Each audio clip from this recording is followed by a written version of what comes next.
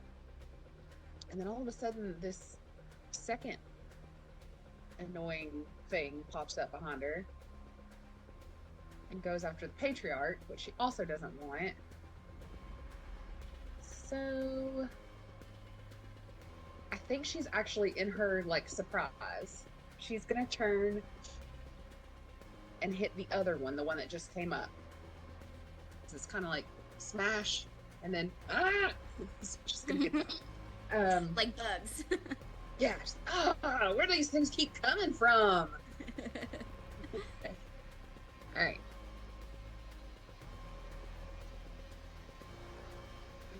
Let's see. So it's only gonna be a 15 to hit though. That still hits. Awesome. There I see is how you say not so good.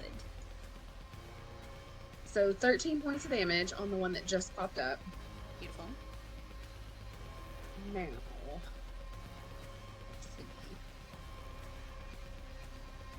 Give me 0.2 seconds.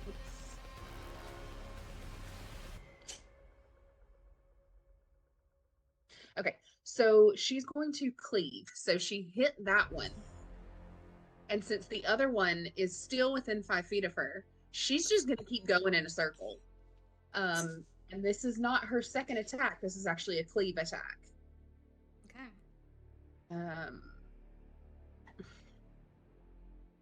Which I do or don't. Let's see. I can make another melee attack, so I guess I have to roll for that one as well. No, keep it on the table. 19 to hit on that one. That'll hit. So that one takes 11 points of damage. That's the opposite one, right? The one to your... Mhm. Yeah. So she's Was just spinning in a 19, circle. 9 points? Do what? How many points was that? Just now? Yeah. 11. 11 dead. All right. So that was cleave. So that was just one whole thing there. Yep. So she's just going to keep going in a circle and come back around to the first one. This is just, I mean... She's dancing. She's dancing, This is baby. dance battle, you guys. I don't know if there's still music playing, but she definitely still hears music in her head. The patriarch is like bleeding from this wound that like gashes from his chest to his stomach, and he's just like laughing and like clapping, cheering you on. He knows the dance of the mountain. So she must really be picking up speed as she comes around her second time to this first guy, because that was a 27 to hit. Yeah. Awesome. She's moving those hips. I love giving you guys Yes! just cannon fodder to blast through. It's my favorite. And that's going to be another 18 points of damage. 18. Dead. So she actually, she's just basically spinning in a circle with her giant axe, and torsos are just flying off of legs from here, just straight through them. Yeah, I think you've never looked so graceful and so bloody at the same time. All right, that's it for me. Benji hollers from across the room, if the captain could see you now, Bula! She's like, yeah! She's still very inebriated. Oh, yeah. Okay, starry form Benji, as he hollers encouragement at you from across the room, he is going to use his starry form to pull back that star constellation arrow and fire a radiant arrow at who the heck is left alive. Orvez the Void Twister, I guess. Yeah. See if he can hit her.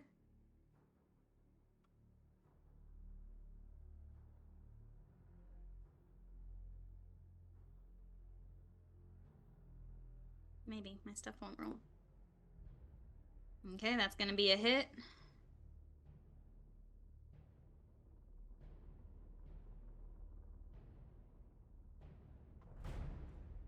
Not a ton of damage, but You see a little radiant blast hit her, and it does appear that that radiant damage did a good bit.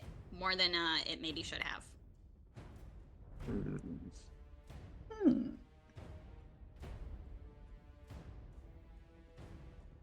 Okay. And he's just gonna stay in that sort of defensive position and just float a little bit closer to Maraway under the table. Eidos, that's you. Oh, already. Okay. Ada seeing quick work is being made. Oh, he's gonna grab his little guy. I'm gonna try to move a little closer. What is this in the middle? Is that just a It's just a big decorative, like it's a bunch of forges really, but like almost in the shape of a fountain. But it's able to be like moved over across. It's like a low fountain basically. Gotcha. I'm just gonna peek around the other side here. Oh. Okay. Just want to make sure I have a safe shot to cast lightning bolt at 5th level at this Cool. Orvaz the Void Twister. That's gonna be a DC 19 dexterity. Alrighty. She's quite dexterous. Oh, but that's only a 4 on the die for a 9. Yikes. It's gonna be spicy. See if that's something. Alright. Alright. 10 of these. Let's go.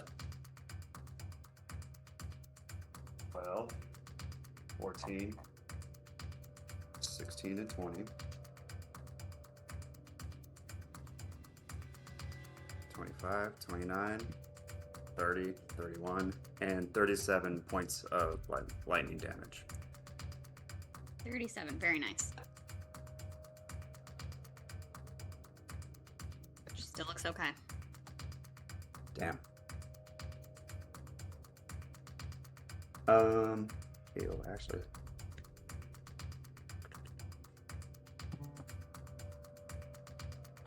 I used one sorcery point to re-roll those 2 ones I had. So I was sitting on 37.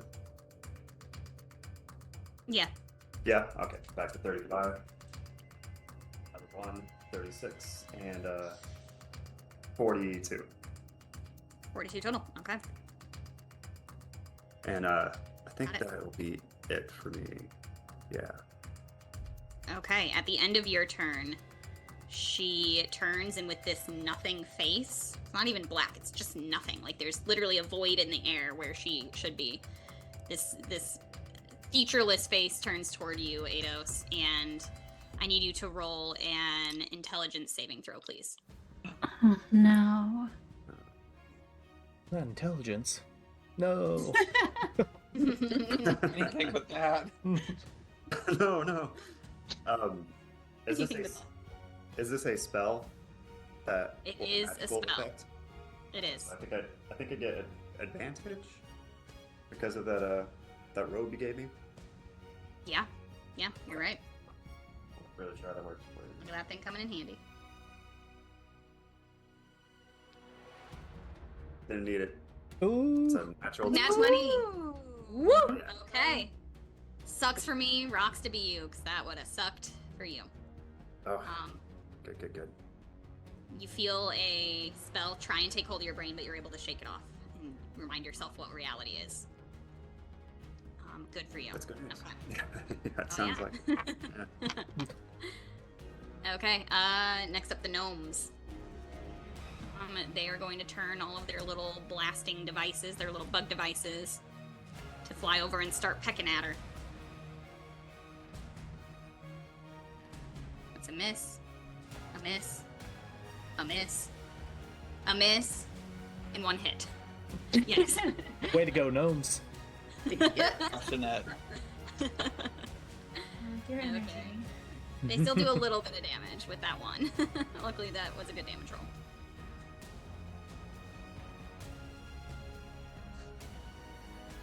Okay, and then Irbesta herself from up on the wall finishes working on one of her gadgets and is going to blast it at her. So she's going to roll a saving throw.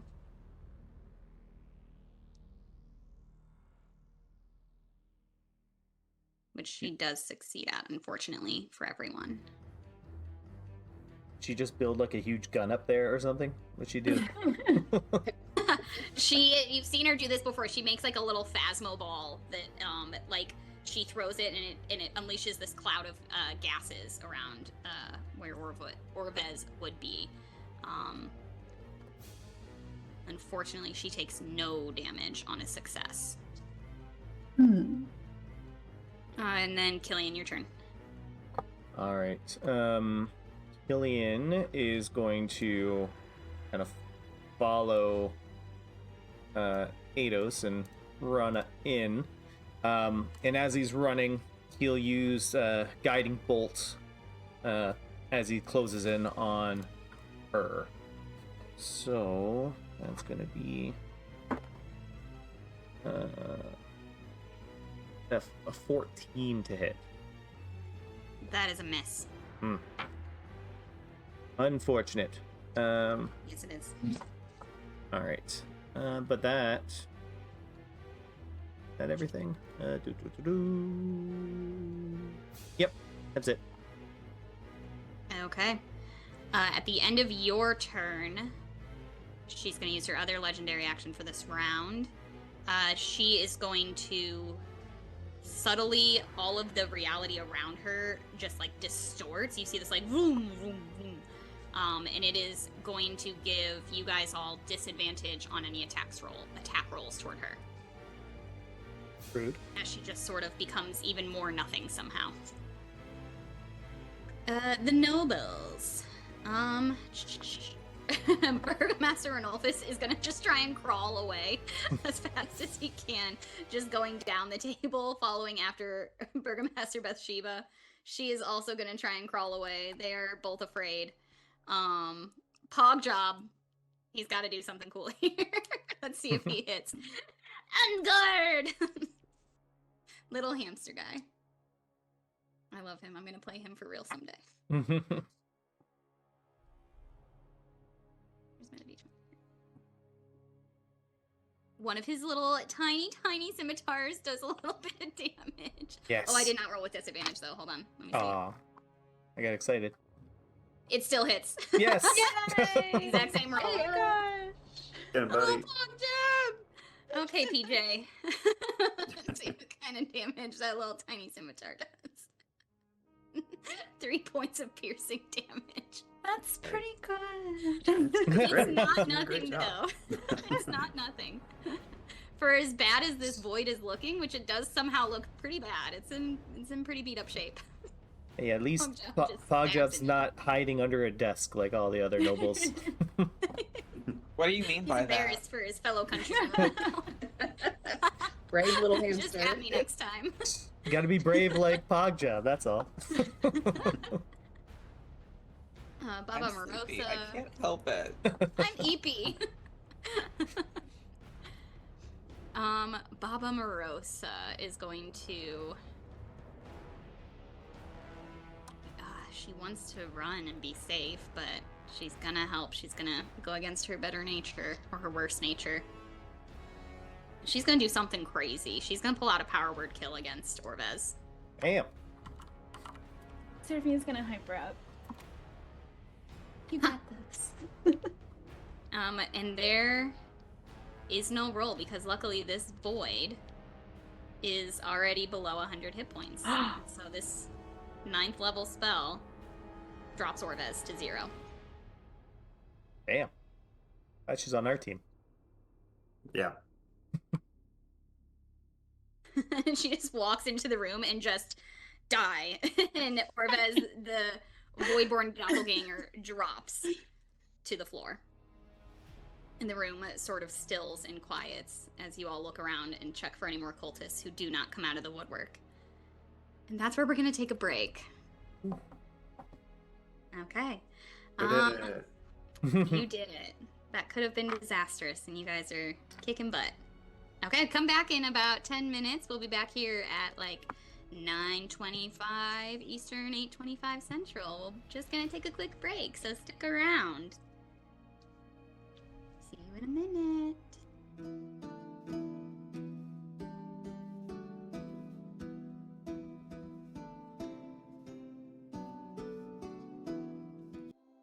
Welcome back, kids. You have yet again come out successful on the other end of a surprise attack from a group of cultists. You guys just like attract cultists attacking you in hallways like nobody's business.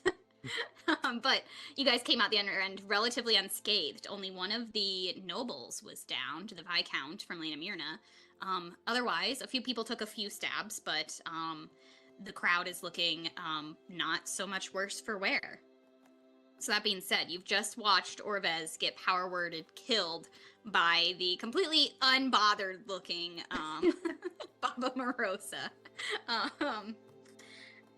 And Benji sort of looks around the room as he like comes out of his starry form and checks. I think he bends down and like checks on Marway under the table and looks around at the rest of you and sort of takes a head count. And he's gonna head straight over toward the Viscount who was downed. Who will be rolling death saves, but Benji's gonna do a little healing spell for him. So how are the rest of you reacting as you sort of take in the carnage, these 6 dead cultists plus Orvez's void body laying on the floor? Seraphina's first move is going to prestidigitate from the spilled drink that is all over her. She freaked out so much, but she has prestidigitation on hand at all times. That combat took Fully too screened. long. She needed to do it immediately. Yeah. She was not going to use her action to do it, which was wise. I feel like she's grown. Debated. Yeah. I really think she showed some growth today. But I think it was only because you wanted to impress Papa Morosa. I know. I was like, I can make a fool of myself, or I can try to impress this lady. Oh, incredible. Yep. Okay, so Seraphina cleans her dress. Anybody else have anything in particular you're going to do in the next 6 seconds? So I think Bula is immediately upon having her dance battle and then seeing that there's others scattered around. And Maraway was missing for a second, so she's going to immediately start looking for him. But I think she'll be able to track Benji pretty quick and see that he's checking on Maraway and that he's okay. And I think she's going to just like kind of shout across the room, Maraway! Yeah, you good? Maraway is like so tired, right? And you know when you get tired and you kind of like aren't all there, right? I think as he's watching Benji like run over to help this other person, he just sees like hearts popping out with every step. Like every time the foot hits, it's just like hearts everywhere. Until he hears Bula, and then he says, "Hello," and then like rests his head on the inner leg of the table. Okay.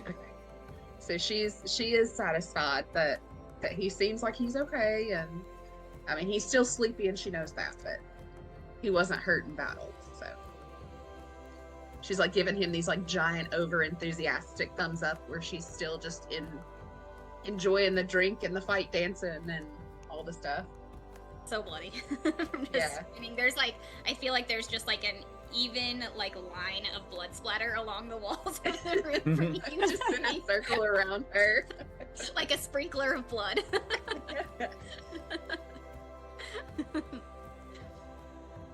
Killian will first head over to the body of Orvez just to double check that they are in fact deceased.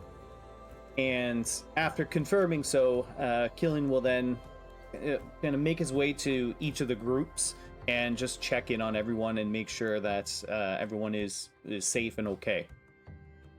Yeah, absolutely. As you do so, the burgomasters, the two come crawling out from under the table and brush themselves off. Pogjob is like resheathing his little, he's like fully cleaned off the one that he managed to stab with his two little tiny little fencing swords, and sheathes them both, looking very proud of himself, and smooths back his hamster hair. Killian just like It's nods not very gentlemanly of him. just like nods and like you're great. I do what I must to protect the people. And he resheathes the swords. I think you see Benji is helping. He has brought the Viscount Percy up to 1, so he's sitting up and sort of helping tend to his wound that he took, that is being healed. And Benji is gonna look at you, and he sort of watches you as you checked Orvez for any signs of life. And as you come over to check on those two nobles that Benji is with, he's gonna lean in and ask, so I'm gonna guess that they are some of these, Tide folk, and, well, I have it prepared. I can bring either the Dark One or one of these others back if we need to ask any particular questions of them. I've got a reincarnate on hand. It would knock me out for the day, but if you think that it might be wise to bring, even if we had to bring back the one that I don't want to deal with again, the nature of the spell, that body is shot, so she wouldn't come back as whatever it was. They would know what they know. Perhaps So if you needed to ask any questions, we could. Yeah, so I'll kind of talk to Killing. No, go ahead. Go ahead. Perhaps we should resurrect the body. As far as I understood it, Orvez was supposed to be the one heading the entire offensive against Nuristan. Do we know if anybody who outranks them? I don't believe we have any other information about someone higher up than her or them. I'm just surprised. I thought that's who we would find when we finally went over there. So, I think that we might not know enough about what we're getting into, and maybe they'll be able to provide some answers if we bring them back and ask them some questions.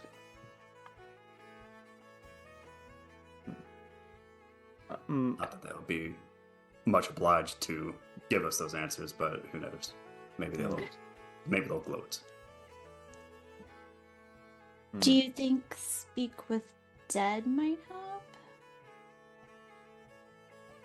I don't know the intricacies of your magic, Seraphina. Is that something that I feel as though this person wouldn't be quite willing to speak with us in any sort of capacity? I mean, no harm in trying at the very least, if we can still rely on your magic, Benji, after the fact. Yeah, there's no harm, I suppose, in trying both. Yeah, What was above the the nature of- table. Go ahead. Yeah. I What was was gonna say- Benji's spell? What was that? You go. You were asking what was Benji's spell? Yeah, because I thought that's what that we were talking about, is just asking them questions, basically speak to dead. So Seraphina can cast Speak with Dead, which just is a limited amount of questions, but they go back to being dead afterward. I can fully reincarnate them in a new body. And the body that the magic chooses is kind of random, but it fully brings them back to a new life, and there's no limit to the questions we can ask. They are fully themselves, but in a new body with all their memories. So if I were to do that, I mean, I'm not one that really condones torturing, but you would at least have their life to threaten if you needed real answers. But in Seraphina's case, there's certain trickery I'm sure y'all could figure out to try and get answers in a little bit more of a magic guided way. So Not above the skin a table. cat. Yeah, we're Yeah, above the table. Go ahead. How does it work? If we do speak with dead and then resurrect this person, are they gonna remember the questions that we asked? Good question. Didn't you just ask me that like 5 seconds ago? But they remember if you Because reincarnate. they're dead, right? I don't think they would remember.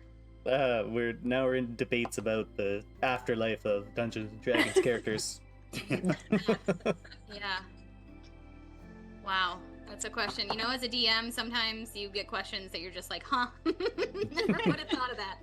That's an interesting combination of spells. I'm going to say DM ruling that no. The body is answering the questions. It is sort of separate from the soul and the memory and the brain. Well, let's They get would not philosophical remember about after this. Let's talk about. No, I'm just kidding. Really, Let's really get into what is dead. Yeah. What is the soul? Is the soul the body? Is the Huh. When we do speak with dead, do their feelings about us? Hey, you killed me. Translate- They do remember. They recognize remember us? who kills Do them. they know?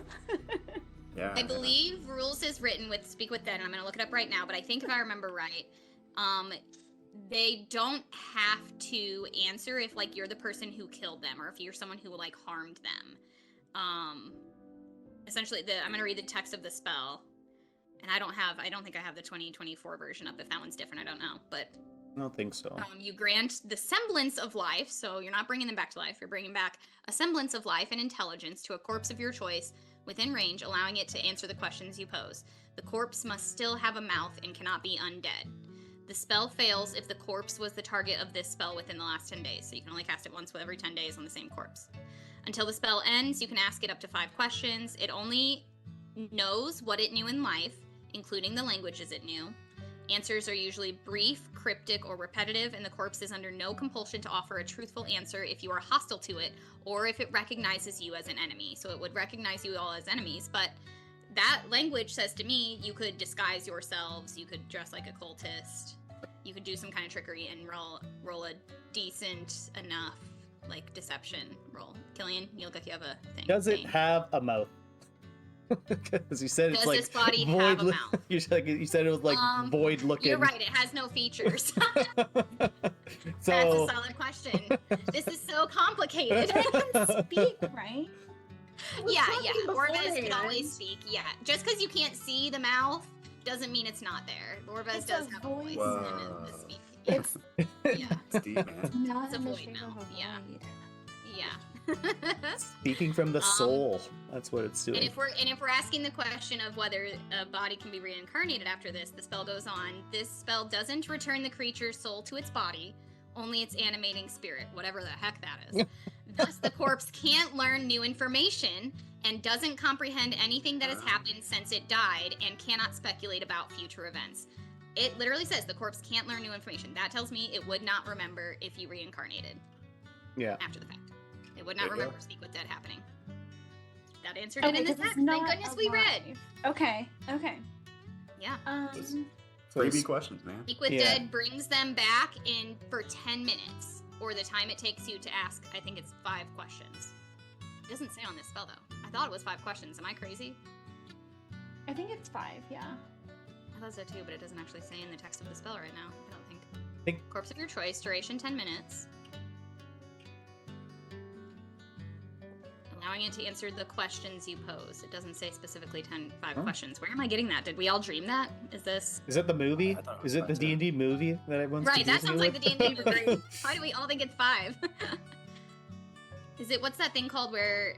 Yeah. Until the spell ends, you can ask the corpse up to 5 questions. Oh, There it okay, is. it does. You're right. Cool. Okay. We're The not movie was right. Way to go, movie. It was right. Yeah, good job. And it was also a very funny scene. Okay, craziness happening. You guys do have, Benji will tell you that you do have up to 10 days for you to do the reincarnate. So even if you didn't want to do it right away, you have some time. As long as the creature has been dead no longer than 10 days, the spell will form a new body for the soul and Oh, call the soul to enter that body. it makes a new I'm body. gonna roll on a table. Yeah, I'm gonna roll on a table to see what race ancestry the new body is. Wow. And I will tell you, none of those ancestries on there are void-born doppelgangers. So That's good. That's really good. hopefully she won't be able to do that rope trick like she got away with last time. If you restrain her right, you might have a better chance keeping her still this time around. But she can be anything from an Asimar to a dragonborn, a dwarf, an elf, a gnome, a Goliath, a halfling, a human, an orc, or a tiefling, based on a D10 roll. The problem is that if we bring her back, aren't we just gonna have to kill her again? No, we can keep her prisoner. Forever. Mm-hmm. And then she's gonna get away, and we're gonna have to kill her again. That's I assuming mean, she if they have has. a normal body, then we can just imprison them. Yeah, it's Like, that's I would assuming. never do something that tricky. It's assuming they have like abilities for magic as well. That's a good point. Do they also get Yeah, they just become a class muggle. back? Do they become a Does cleric she or get something? her class back. It doesn't say. You guys are really asking the questions. She's just gonna Traumatized you reborn all. Asimar character. just Turns into an I angel. mean, they would have their ancestry, their race features of whatever that role would be. So, like, elves would have their innate things. Resist all charm effects. Great. Right. Doesn't need to sleep. Awesome. Perfect. Yeah, I don't. When I think about class, Just like it doesn't if they would say still what know it is. their I don't think they their would spells, necessarily but they have get a class. I mean, I Oh, I hold don't on, know, it they'd be a says- commoner or something. It says in the spell, the reincarnated creature makes any choices that a species description offers, and the creature recalls its former life. It retains the capabilities it had in its original form, except it loses the traits of its previous species and gains the traits of its new one. So, I will, again, above table, kind of give you guys a rundown on some of the doppelganger things. She'll lose a lot of the things that made her really tricky. So I think she would keep her... No, her spell casting is because she's a Voidborn doppelganger, so she loses all of her tricky spells. She really doesn't have much that would continue. It's all kind of innate into her ancestry. Okay. So That's I think essentially she would be coming back as like a basic rogue. Oh my gosh, that's so sad. Ew. Interesting. Yeah. Unfortunately. Do rogues here. And Yeah, then they are this would be a dark imprisoned. choice for you guys to make for sure. bring someone back to imprison them forever. Is that the plan? Yep. Bring them back Is that- having lost all of their ancestry, their whole Is that- identity. Is that the mercy And we are also granting? Remember, And They remember that they've lost their identity and that you killed them. and then you stick them in a cell forever. Yep, and then just torture them And- forever. And then if they're an elf, they live forever and they're just in prison forever. It's perfect. Oh my gosh. I It's feel like reverse we should. capital Horrible. punishment. It like is we should reverse capital aim punishment. for Trying to figure out what we can in those 5 questions. Yeah, maybe we go with But I that hope this works. before the eternal torture. okay, Seraphina Legit. is gonna saunter over to the body of the Voidwalker. Hold she'll on, turn to the- what are you doing? Yeah, she's gonna. You can turn plan to your the group. questions first. Don't worry. Yeah, I will let's not plan- take your let's plan questions the until you all tell me questions. you're ready. You can Yeah, plan let's your plan questions. the questions. Go ahead. All right. Who do you work for? It's number 2 word for. Who does number 2 work for? Okay. Is there somebody higher? And like, how would you say that? Who's leading the Silent Tide? Who's over you? Because didn't we think that this one was the kind of the top? Oh yeah, we're just who's commanding the forces? Yeah. Just leading everything. I would say maybe how many seals remain unbroken? I mean, Okay. do we know how many there were in total? For some reason, I wanted to say 2, but I don't think I know that. 2? I feel like Maybe- 4 maybe is a it's nice imagined. answer. Maybe 4 is a good Yeah. answer. I also We're thought so it good. was 4. I don't know, as the DM, I don't know that I've ever told you guys how many seals, because I don't know I that don't- anybody you've asked would know. Mm-mm. You know So I who don't would think know? That information has been available. Orbez. How many seals are there? Yeah, there you go. That's the correct answer. Okay. I feel like 3 questions are good, and then we'll have 2 follow-up just in case. And we'll threaten her if you don't answer, we will bring you back and imprison you forever in a different body. As a normal Reverse slug. capital punishment. Okay. So I think Seraphina should use her disguise self. Where is this? I think she can cast it at will. Yeah. Oh, Seraphina. Maybe you transform into the people we fought a little bit ago. Jawbone and the other Yeah. one. I don't want to be Jawbone. Those No, I'm gonna the other above one. table. These are 2 different cults that you're thinking of. Mhm. Oh. Jawbone and the other lady were Orin's people. Union. Oh. Yeah, the Union. My mistake. This is the Two ones from separate cults. Nerdistan. I know. my I'm trying too cults. many Took cults over at the you. Navy. I know. Don't I know it? You know what? I shouldn't even call them cults. I should be more respectful. These are religious organizations. And They're tomato, tax tomato. exempt. All right, so Should I just dress up as a cultist? Oh, we got some robes over there.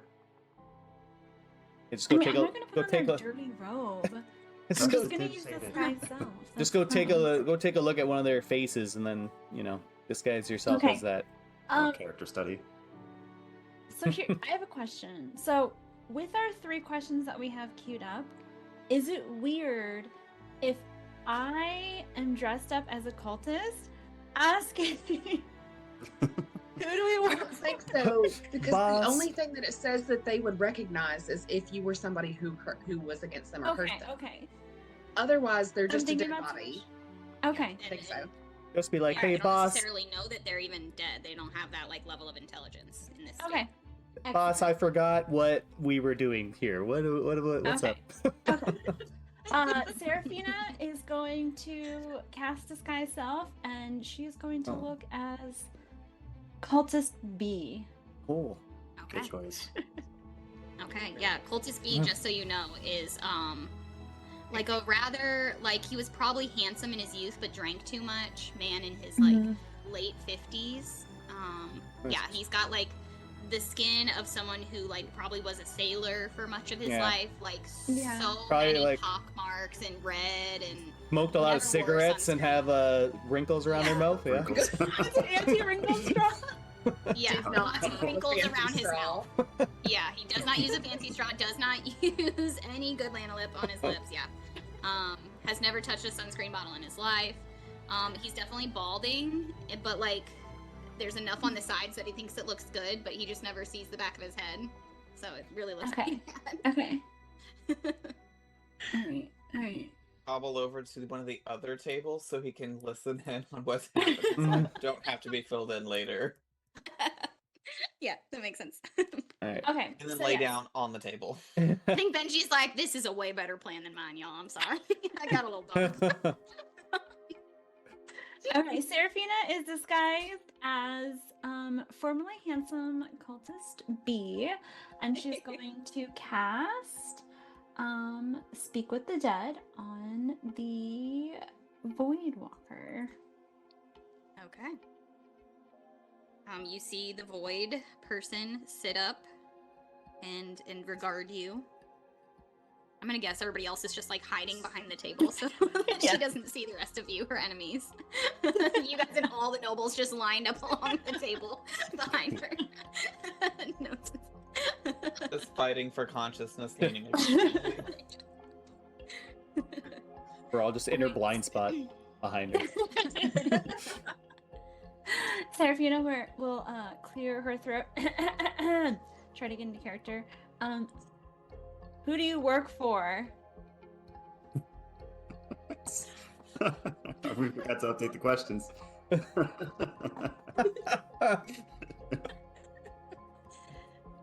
I work with the Silent Tide.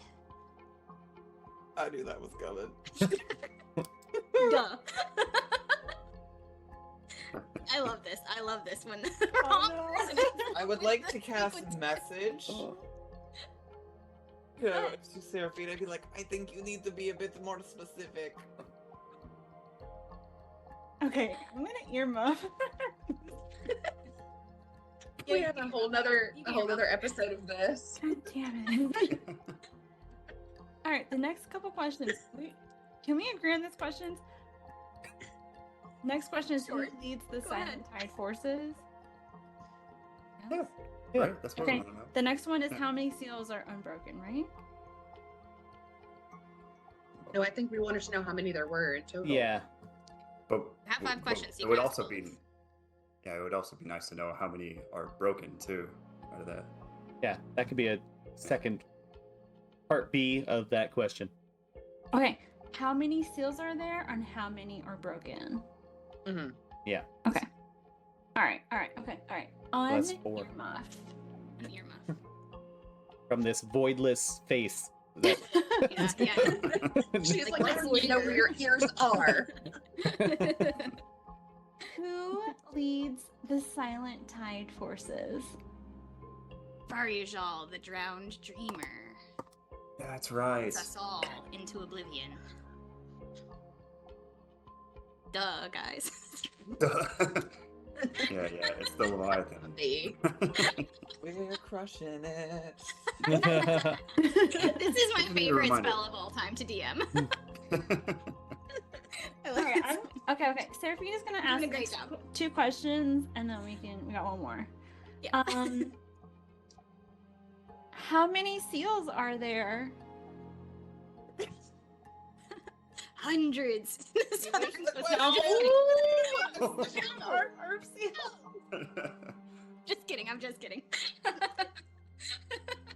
Hundreds. I saw it coming as soon as she said it. I've decimated the penguin population. I'm so sorry. There are 5 seals keeping my master at bay. You get it at bay because it's in the bottom of a bay. Nice. Oh my gosh. How many of the seals are broken? None, but our land forces have made it there and will make short work of them. Okay, earmuffs. Earmuffs. Earmuffs. We need to So get they're all in one moving. place? We're a little bit behind. All she said was the land forces have made it in. Doesn't mean that the whole fleet has managed to break through. No, I mean like all the seals are just in one place. They're just like in a Oh. pile. Or in Like a one location. I circle. would not say it in pile. I do like to think that Bula would really be like, oh, that's going to make it easy to protect them. They're all just stacked up together. Oh, you guys are all just piled up in one vibe. And that wasn't very smart, but it make it easy. Okay, earmuffs, you guys have one more question.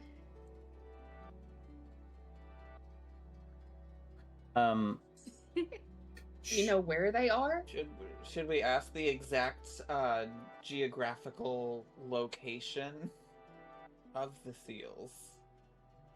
That are being broken by her cult. Specifically. If Very she says the specific. Arctic Circle, like, I'm done. Okay, that's The that's last exact question, we're good? latitude and longitude. Get a map. Someone get a map. Have her point to all the spots. Mhm. Okay. All right, unearmuff. What is the exact location of the seals that your cult is trying to break? Okay.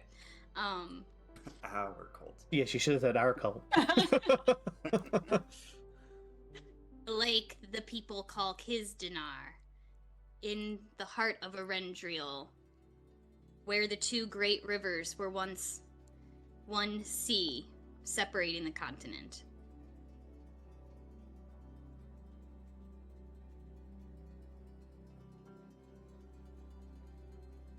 Which would align with what you guys had seen or guessed on the map. Okay. And the body slump over. drops dead. So did that make it seem like all the seals were in one location then? I think so, yeah. They already told us it's just in a pile, you guys. Just stacked up on top of each other. Whoever hit him was just not very smart at that. They just shoved it all into the closet. Just You're just gonna make the They're cult under is just gonna make a rug. giant bowling ball and just boom.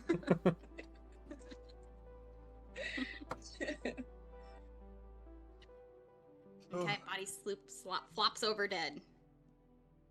all right, and all the nobles and stuff were present.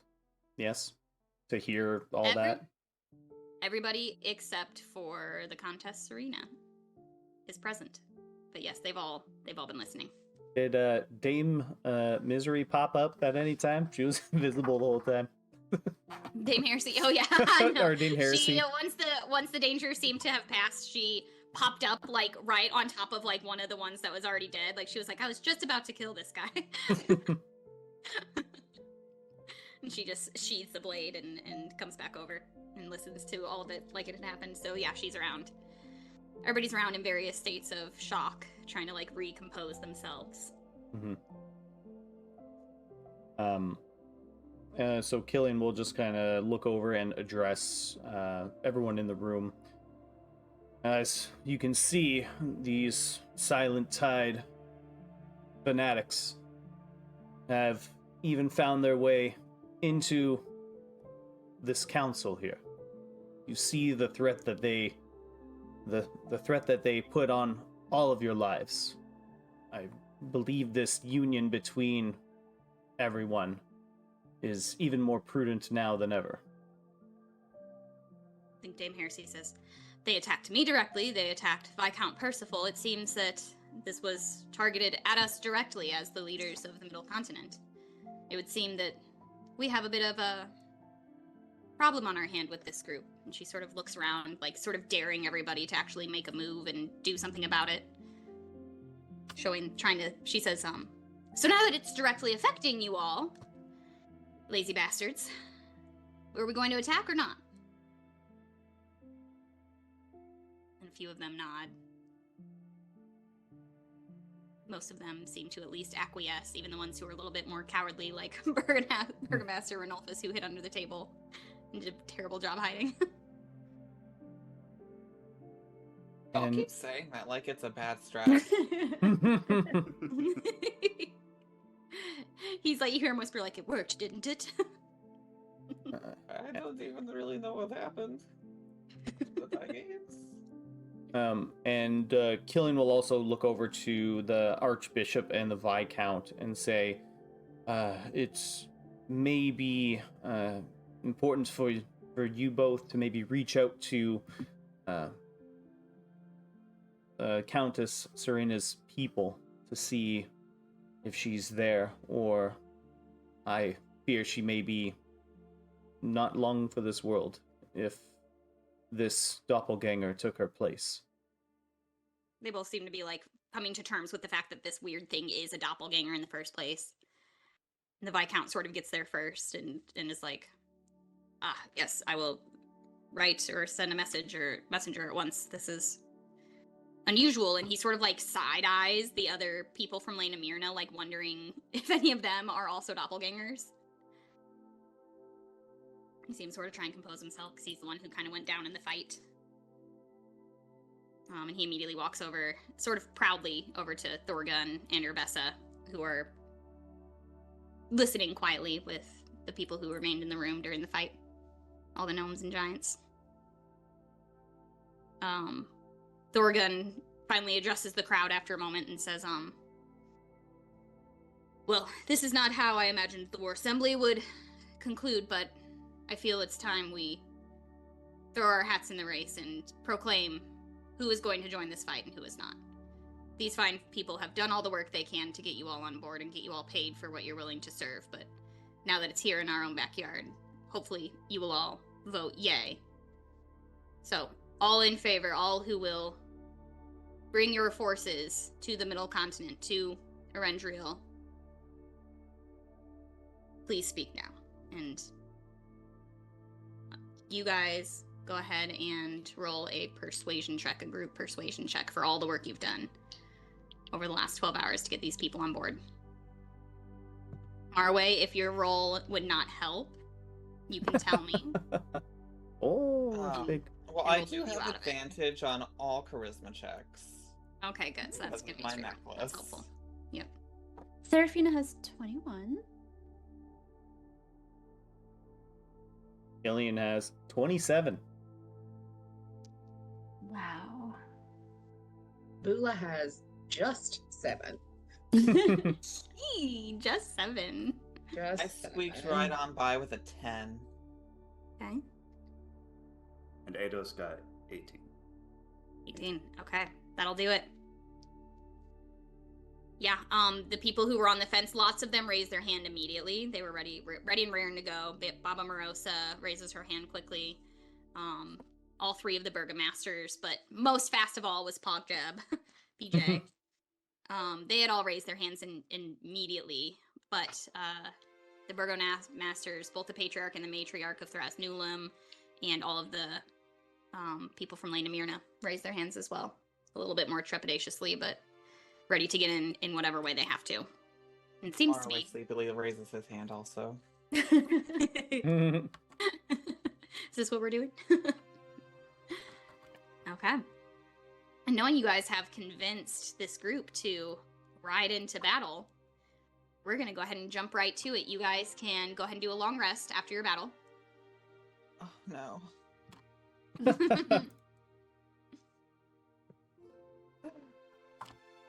I'm so sorry, everyone. Are you dead? Oh no. I did not do well in my dream at all. Oh boy. I know.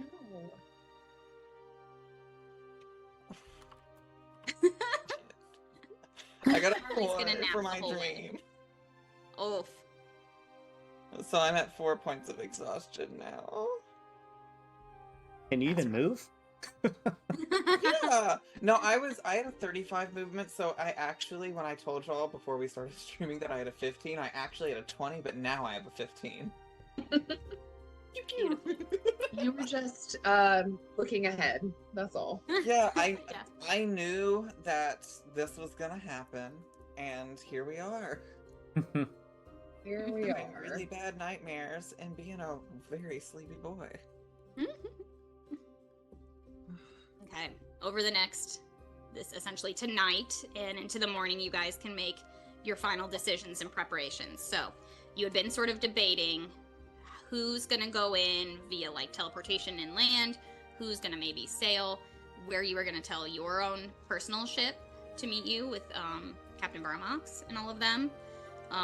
So you have the opportunity to do that and direct them where you want them to go. If not, I think they were still on track for Barak.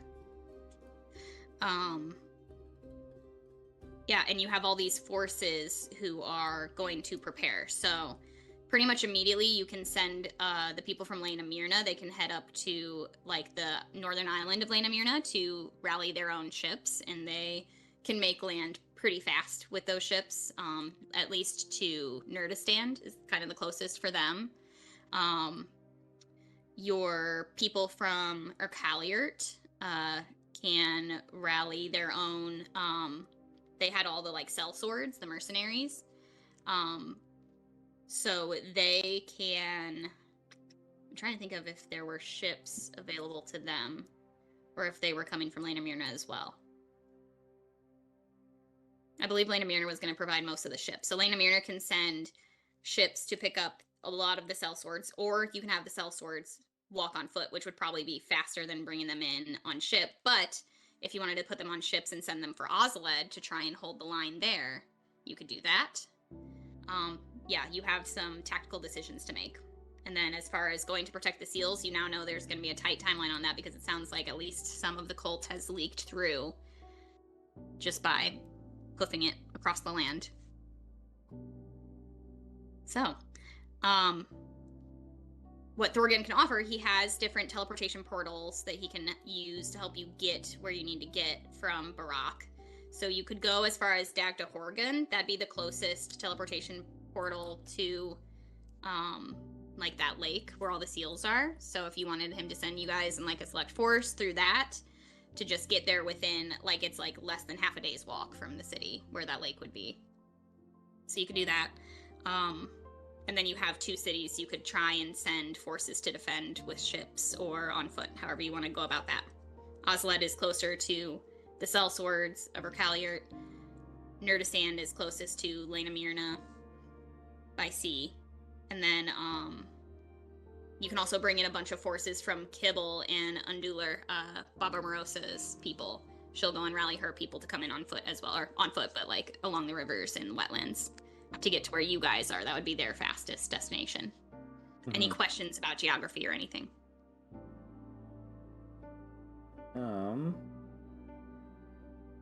So for... And essentially, sorry, go ahead. Oh, I was just gonna say for the people from Kibble, the Baba Morosa's folks, they would they're geographically closest to where we are going to be heading, right? To the seals, yep. Okay, all right. Okay. Yeah. Oh, and Thrasnulam has a good amount of people and like siege weapons as well. So you could send Thrasnulam are pretty well equal distance, the dwarves, to either Nerdistan or Osla. They could get to either spot relatively quickly. Mm-hmm. Okay. And it would be longer for them to try and get to the lake with the seals. So I will tell you, you can leave. You can just try and bring all your forces inland, just straight to the lake if you wanted to make it like the easiest fight for you guys. But leaving Nerdistan and Ozaled unprotected, they may very likely fall soon. Mm-hmm. Those as like cities altogether. Yeah. So I think we did kind of figure out this, right? Where it was Lena Myrna is going to send the ships because they got the most ships, and they were going to head to Nerdistan to kind of break through the blockade there. We did have the people of Calyart heading to Ozaled, right? That was that plan. And I think they were going to be in the city. Like, I think we're having them on foot going to the city. Is that what we kind of thought? That makes sense. They can do that. Yeah. Probably Thraznulam should also probably, I would imagine, head to Nerdistan, I would think, just to kind of get that on two fronts. Because that's kind of the... I don't want to say one's more important than the other, but yeah. But like Nerdistan has, you know, all the mages and Seraphina's family.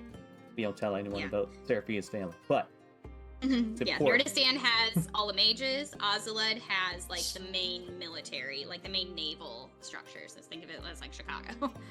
But yes. So both are important, but yeah, all the mages are useful. Yeah, and that's where, and also money, which is also very important over there. Nerdistand's got coin to spend. So that's the three, and then do we have Kibble come to us then to meet us?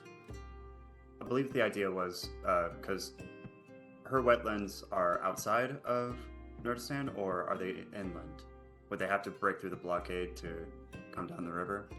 No, they will be crossing like separate smaller rivers. So they'll be coming in essentially by land. So they don't need to go past either of the cities. They don't have any blockade to deal with unless they were to try and go in from one of the big rivers. But they'll be coming from like the east, whereas Nolwed or Nerdistan and Ozaled are both to the west. That's what we discussed last time, was having them meet us down at the lake to provide support down there while we protect the seals. That'd be wise. Yeah. And then Ozaled is already being protected by the Triumvirate? I always forget how to say that. And I think we talked about... Yeah. I think we talked about sending the giants down there, as well as the grumpy people who didn't want to hang out with Tresnilum? I think Calyart said, we don't want to hang out with the dwarves, yeah, which is why we separated them. So yeah, I think Ozaled would be pretty well protected too. Both fronts would be. Yeah, because more so sending like giants and gnomes to Ozaled. Yeah, giants and gnomes to Ozaled to back up the Triumvirate, and then I think as well as the mercenaries, and then everybody else in Nerdistan, right? Yeah, the dwarves. Yeah, dwarves and the ships from Lena Myrna go to Nerdistan. Okay, that's a pretty solid plan. And you managed to get everybody on board over the last couple sessions. Okay. Yeah, they're all going to take those orders, and they will take off pretty much immediately. All of the surviving, all of the people who weren't the contest, go back through the portals to immediately rally their troops and get people moving. So, personally, you all, as a party, as fighters, any preparation you all would want to do? Any last-minute supplies, anything like that? Our quote-unquote encounter with these people is going to be today, right? If everything goes as planned, we go to Dagdahorden, hoof it over there, same day, technically, right? Okay. Yep. Unless you dally in Dagdahorden, then yeah, you're gonna land and go. Okay. So just amongst ourselves, should we get any kind of potions or anything like that, just for some extra potential healing? Anything I'm, you can think of? I'm stocked up from the last town, I think. I got 2 superior potions of healing and 1 supreme. Oh, okay. Nice. Yeah. Hmm. Ula's gonna make sure that her bag of holding is stocked with snacks. Smart. Oh yeah, I think after the feast, you were just loading up all the leftovers. Do not fight on an empty stomach. That's what my mom always told me. That's wise. And then got those. I think Killian's good, but what he will do is give a very rousing speech to everybody. Just hype everyone up. We're ready. We're gonna do this, and everyone is so inspired by that speech that they get some temporary hit points. Wow. Heck yeah. And how many do we get? 12? Yes. Ooh. Wait. Right, Hold on. Wait 12 a HP second. and 10 Hold HP. on. I have to put the 6 allies equal to your character's level plus this. Okay, so it's actually 13. Nice. Nice. That one is going to make all the difference. Oh, you bet your bottom dollar it will. Before we leave, Ados would like to go take a peek at the teleportation circle here. I forgot what the name of the city was. Barak. The Forge. Barak Yeah. Forge. He's going to study it for a minute so he can commit it to memory in case he wants to cast a teleportation circle to get back here later. Nice. Clever. Yeah, I'll allow it. Good thinking. No roll for that, just Wait. because it was wise to do. What you doing over there, Ados? What are you looking at? What is that? Oh, this Looking at the floor? teleportation circle? Yeah. What you do with it? Yeah. Well, when I was in the time chamber, I did a lot of studying and working out. And so yeah, now anytime we need to come back here in a pinch, I can just I can make it happen Nice. like that. Awesome. Yeah, You know how to- that's you know how what to- wise use of You know how pen. to draw one of these things? That's cool. Yeah. I mean, If it's coming up. I won't make you roll for learning that one, but you have a room full of teleportation circles here to various cities across the Middle Continent, and you even see some for the other continents as well. Back in the I will time let chamber. you roll. I will let you roll a d10 to see Okay. how many you can effectively memorize, Oh, jackpot! All right. and then I'll let you decide what cities you want to think about. We'll pull up a map. And I can send you the Unless I- broken down like individual continent maps as well if you need. Okay. I'll pop them in the chat real fast because I haven't pulled up already. 4. All right, we take that. Pretty good. Pretty good. It's Pretty not good. nothing. It's not nothing. It's not bad. Yeah. More than I had before. What's the one we got? That's 5. Hey, that one was free. Yeah, it's not zero. Pretty good.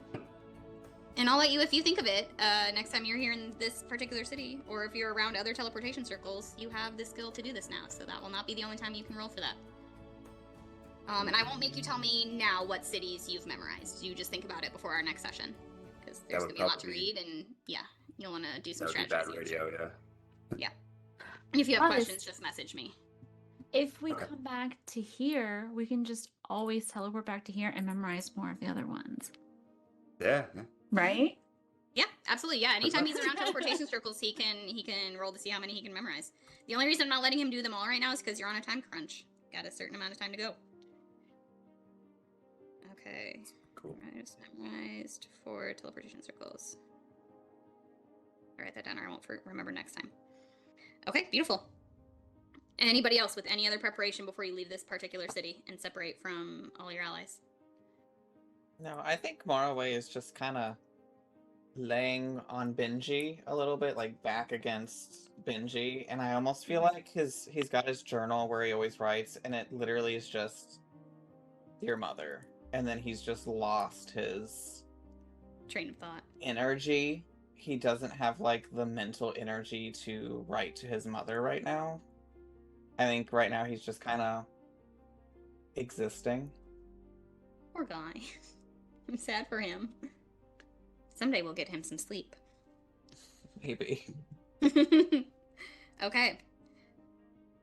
You all take off from the city of Barak Forge, waving goodbye to your giant and gnomish allies, Thorgun and Airbessa, as they also prepare to take their leave of their city for the first time in a long time for both of them, to fight a battle for the Middle Continent. And you guys step through the teleportation circle. You feel that familiar stomach drop out whoosh as the teleportation circle lights up. And you are whisked into the city of Dagdahorgan in High Step Keep, which is a trade center governed by the dwarf mayor, husband of one of the three triumvirate leaders, one of the Council of Three of Nerdistan. He's a relative of one, or not a relative, a husband of one of the leaders there. And he is prepared. He's ready for you. He's gotten a magical message in the meantime. So this cute little dwarf man greets you all very happily. He has just like the biggest, bushiest, perfectly waxed, twisted up mustache. Like it's like multiple spirals on both sides. And like a very, very beautiful beard that he's also waxed almost to like a very fine point. Like he's just like tried to tame it all the way down and combed it through into a very fine point, which also curls at the end. He's wearing like golden eyeliner and big golden hoop earrings. He looks so fun. And he's got like just his hair is in like 2 French braids essentially that go like way down almost to his butt. And he greets you very energetically. This is the first exciting thing that has happened in my city since I became mayor, and I am thrilled to meet you all. And he gives you all big, meaty handshakes, just like absolutely shaking your whole body as he goes through one by one. He says, I have heard much about your exploits, and I am just incredibly fascinated. And he sort of sits down and pops his legs up like he has all the time in the world, even though you guys are... It is, like, I think you probably left, like, bright and early after making all these preparations and plans, and it's, like, barely sunrise, and he is just raring to go and hear your guys' battle tales about these, like, legendary heroes that he's heard so much about. And he just, like, settles in and is like, tell me all about it. Apologies, my lord, but time is of the essence. The stores will have to wait until our return. Time! Yes, time! It always gets away from me. Okay, let's go. And he stands up, knocks the chair over that he was sitting in, and, like, takes off out of the room. Follow me, and leads you out into his city. And as you come out to Dagdahorgan, which is really just, it's not a big city, but it's like, much like St. Louis, it's a big, small town. It's, low houses, but a good amount of them. Very friendly vibe. You can smell some good food cooking. But it is like pretty up on this hill, and you can see it's just sort of overlooking the mountains behind it and the valley of woodland beneath it. And as you look over the trek you're gonna make next time, that's where we're gonna take our break tonight. So you have some battles to fight when we come back, so make sure you get those long rests on your character sheets. Make sure you've checked your inventory for everything you have. It's not going to be an easy one, and we're probably going to have a lot of sessions of combat coming up, so prepare yourselves. We'll be back. Oh, yeah. Oh, yeah. Maybe there's a level up in your future. We'll see how you do. So everybody come back next Monday. We play every single Monday, most Mondays that we can, at 8 Eastern, 7 Central Time, right here on Twitch. If you haven't watched all the old episodes and you're very confused about who Orvez the Void Twister is, and why Seraphina hates getting beer spilled on her dress, and why Bula is so concerned about packing all the snacks, make sure you go back and watch all the old episodes. They're very funny. They start off very strong with them having to fight literal children and chase a cat around the city. So check out what we've done so far. It's very fun. It's a good story. These guys are silly. Come back and watch us on Twitch. We love you all. Stay safe. Stay healthy. We'll see you all next week. Toodaloo. Bye-bye.